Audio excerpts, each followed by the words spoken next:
Tuloy at lalong lumalakas ang mga panawagan kontra kurakot.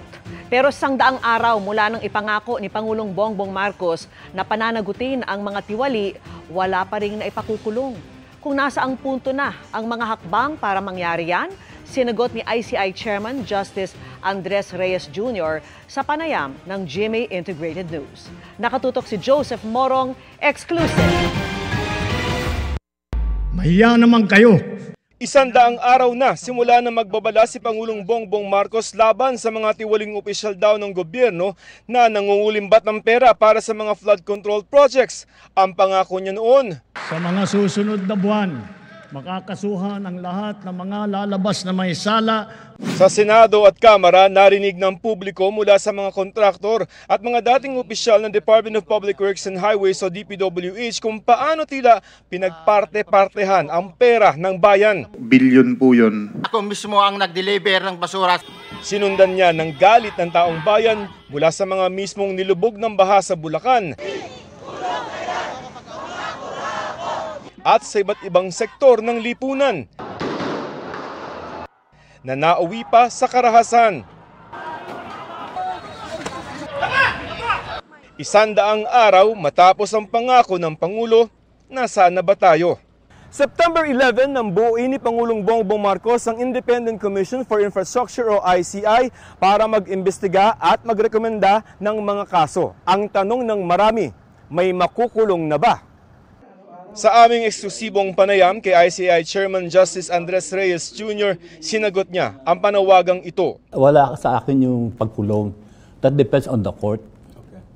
Sandigan Bayan. Kami, we just refer and we try to build up a case na medyo bulletproof para naman can stand in court. We can submit something to the ombudsman na they can also develop. September 19 na magsimulang gumulong investigasyon ng ICI at naipatawag na ang nasa 20 mga personalidad kabilang ang ilang isinasangkot sa anomalya.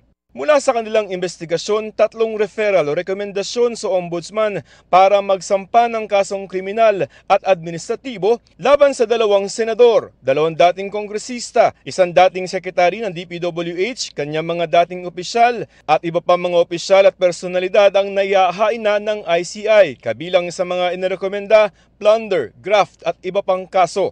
Ayon kay Justice Reyes, kita na nila kung paano ginagawa ang anomalya sa flood control projects na nagsisimula sa mga proponent o mambabatas. Ang laki nang nawalang pera eh. Parang yung project naging parang negotiable instrument, parang cheque na pinapasa-pasa. I don't see how people can make money like that eh. Sobrang naman yun, di ba? Ang ibig po bang sabihin, those who are part of that structure, kakasuhan niyo? I-recommend na makasuhan? We base our findings on evidence. Okay. Hindi pwede yung speculation or chismis. Well, we already have filed cases against Saldico. Our first case was against SunWest. That solves the problem. As to the other persons, as I said earlier, we will get to there. We will resolve the problem. Ang mga complaint o reklamo ang mas mabilis na maaktuhan ng ombudsman na maaari nilang maisampa bilang kaso sa Sandigan Bayan kung saan ito lilitisin. Sa ngayon, may 3 reklamo ang inihain na ng DPWH. Secretary Vivencio. Pinakauna noong September 11 laban kina Alcantara at 20 iba pang opisyal ng DPWH Bulacan 1st District kasama na ang 5 kontraktor tulad ni Sara Diskaya. Meron ding reklamo laban sa mga opisyal ng DPWH La Union 2nd District at Davao Occidental. Sumasailalim naman sa preliminary investigation ang 5 complaint ng National Prosecution Service. I think hindi na magtatagal at yung unang kaso na final natin noong September 13, magapit ng i-file at dahil doon, makikita nyo na yung mga unang mga tao na makukulong na. No? At sabi ko nga, tingin ko marami-rami ang magpapasko sa kulungan in the next few weeks and few months. Hinahabol na rin ng pamahalaan ang mga ari-arian ng mga personalidad sa flood control. Na-freeze na rin ng Anti-Money Laundering Council o AMLC ang lampas 6.3 billion pesos na pwedeng i-forfeit o bawiin. Bumuo rin ang ICI ng Technical Working Group para sa Assets Recovery, kabilang dito ang DPWH, Anti-Money Laundering Council, Bureau of Customs at iba pa. Kumbaga, we have to throw everything at these people. No? Lahat ng pwedeng kasong pwede nating i-file against thile people, pa-file natin. Kasi ang kailangan managot at kailangan maibalik natin ang pera ng mga kababayan natin. Nakikita ko na yung problema na to can be solved through other agencies. Kung may nababagalan man raw sa trabaho ng ICI, ito ay dahil kulang pa sila ng mga abogado sa ngayon. Ngayong araw nga lamang naaprubahan ng Office of the President ang 41 million pesos na budget para sa 2025 at bago daw ito ay walang sweldo ang mga taga-ICI. We will do our best na yung mga maling tao, yung mga may sala ay dapat madala sa hustisya. At sana yung kanilang ninakaw na pera pwede pa mahabol. We are also victims like you. Para sa GMA Integrated News, Joseph Morong, nakatutok 24 oras. Takot umanong mabaril, kaya malabong umuwi sa bansa si dating Ako Bicol Party List Representative Zaldico, ayon sa kanyang abogado. Sinagutin ng abogado ang ilang aligasyon laban kay Ko. Kabilang ang umano'y pagtanggap ng delivery ng pera para kay Ko ng mga executive assistant nito. Nakatutok si Tina Panganiban Perez. Humarap sa media ang abogado na nagbitiw na kongresistang si Zaldico na iniuugnay sa mga maanumalyang flood control project at itinuturong pasimuno ng mga budget insertion. Sabi ni Attorney Ruy Rondain, malabo raw umuwi ng bansa si Ko dahil umano sa mga banta sa kanyang buhay. He has a general fear of being shot, whether by a vigilante or by a political enemy. We'll see him as soon as the fear of violence against him abates. So, I don't know. Huli umanong nakausap ni Rondain si Ko kagabi, pero hindi umano niya alam kung nasaan ito. Matatanda ang nagpunta si Ko sa Amerika para umano magpagamot, pero hindi na alam ngayon kung nasaan na siya. Ang hinihintay, tugon ni Ko sa mga alegasyon sa kanya. Naglabas ang Office of the Ombudsman ng utos para magsumite si Ko ng counter-affidavit. Let me be clear, I have not seen any complaint. I don't know what he's supposed to answer. But that said, ang observation ko is that the Ombudsman Boying Remulla has already said that he intends to file these cases by November 25. Now, assuming Mr. Ko is served today, that doesn't give them a lot of time for him to answer. The Ombudsman has already prejudged this case. Hinihinga namin ng tugon dito ang Ombudsman. Itinanggi rin ni Attorney Rondain na may delivery ng pera kay Ko na tinanggap ng mga executive assistant nito. They were no longer connected with him at the relevant time. Now, if you're asking me whether or not there were deliveries to Representative Ko at any time, no. Categorical. Sinabi rin ni Attorney Rondain na hindi rin anya totoong humingi si Ko ng 25% na kickback sa mga proyekto. Ang mga helicopter na umano'y pag-aari ni Ko ay pag-aari ng Misibis Aviation. Kinwestiyon din ng abogado ni Ko ang balak na pag-forfeit o pagbawi ng pamahalaan sa mga ari-arian ni Ko. A civil forfeiture will require proof and a final decision that the forfeited property was illegally acquired. How can something that was acquired by a company 17 years before he became a congressman be illegally acquired? Ayon kay Rondain, 4.1 billion pesos na ang net worth ni Ko nang maging kongresista noong 2019 at posibleng nasa 5 billion pesos na ito ngayong 2025. Pero hindi anya ito indikasyon na may ginawang krimen si Ko. Wala rin anyang koneksyon si Ko sa SunWest na nakakuha ng milyong-milyong pisong halaga ng umano'y ghost flood control project sa Oriental Mindoro dahil nag-divest na siya mula sa kumpanya bago pa umano maging kongresista si Ko. Para sa GMA Integrated News, Tina Panganiban Perez, nakatutok 24 oras. Hindi lang isa, kundi 3 araw na religious rally ang ikakasa ng Iglesia ni Cristo simula sa Linggo. Tuloy naman ang mga kikontrakatiwalian ng ibang grupo para igiit na panagutin ang mga sangkot sa maanumalyang flood control projects. Nakatutok si Oscar Oida. Even now, you are already in hell. Yan na lang ang nasabi ni Father Robert Reyes nang ilunsad kaninang National Month of Action Against Corruption ng grupong Siklab o Simbahan at Komunidad Laban sa Katiwalian. Pera ng bayan! Ibalik na yan! Mariing panawagan nila sa gobyerno, panagutin ang mga opisyal na sangkot sa anilay pinakamalaking pandarambong sa kasaysayan ng Pilipinas. Preventive suspension man lang sila habang dumadaan sa due process. Pag ang manggagawa, kinakasuhan, suspendido muna siya. Hindi siya nakakapasok, hindi siya kumikita.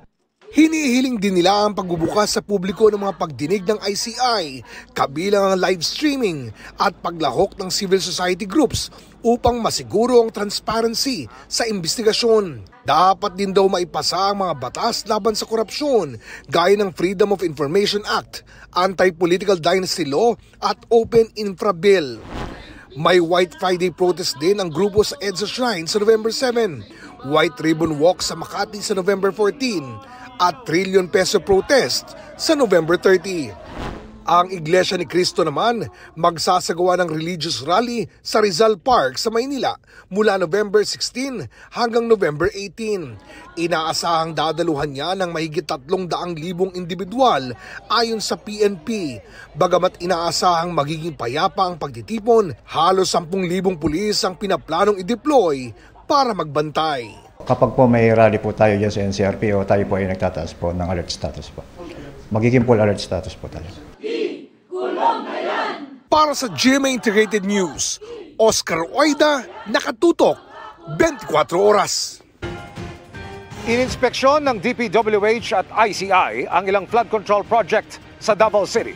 Isa sa mga ito bumigay 8 buwan lamang mula nang matapos.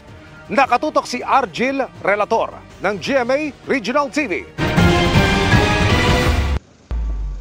Ininspeksyon kanina ng Department of Public Works and Highways at Independent Commission on Infrastructure ang itinayong road slope protection structure at naka-install na rockfall netting sa Junction Shrine Hills ng Davao City Diversion Road. Inakyat ng mga opisyal ang matarik na bahagi ng bundok sa gilid ng highway. May kinuha silang mga cyclone at net sa lugar.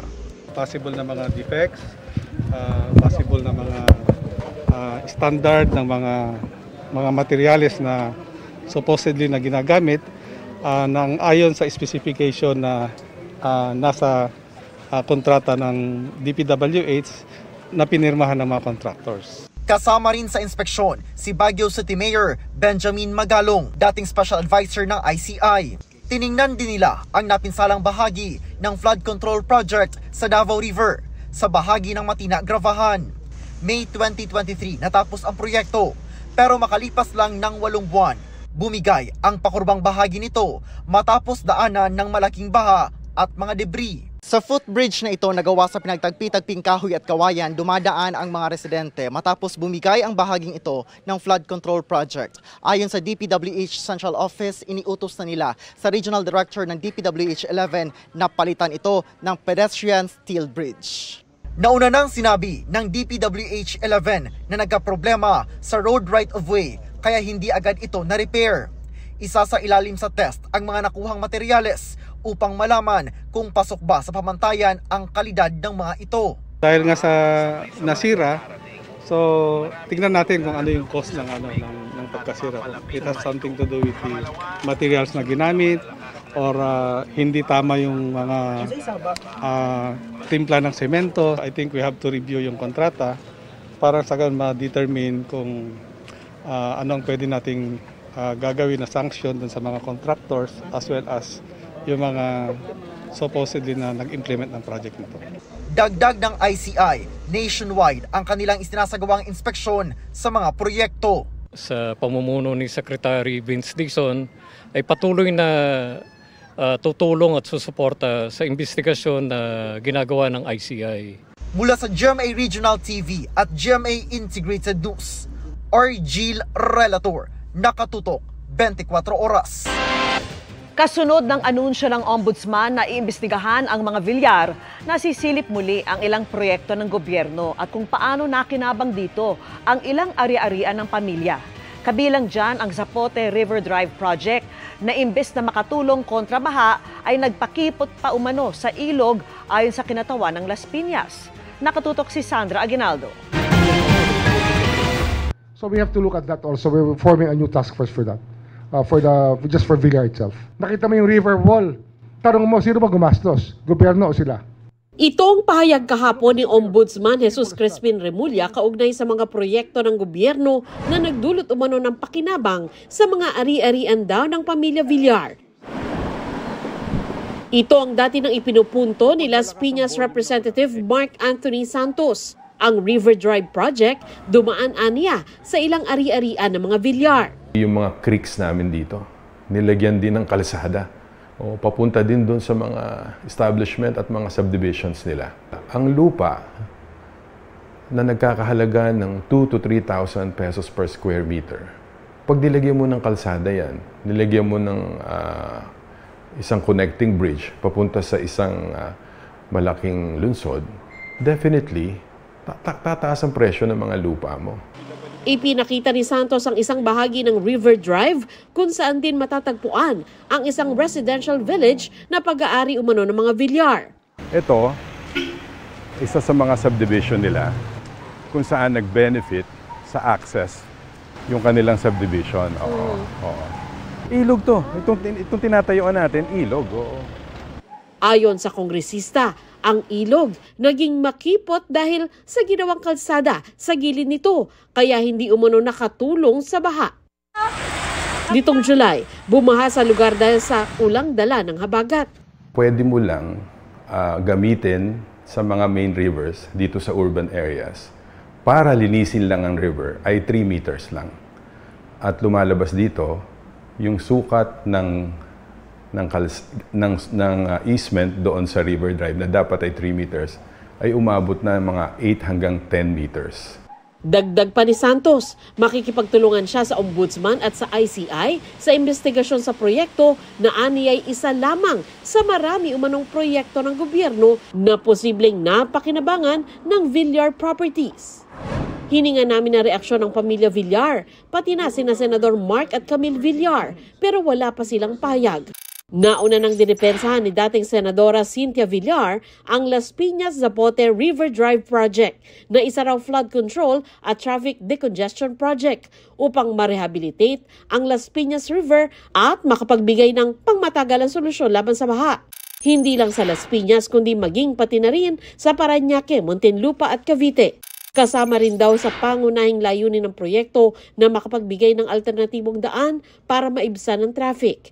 Ipinakita raw nila sa proyektong ito na kapakanan ng nakararami ang nauuna at hindi umano ang interes ng iilan.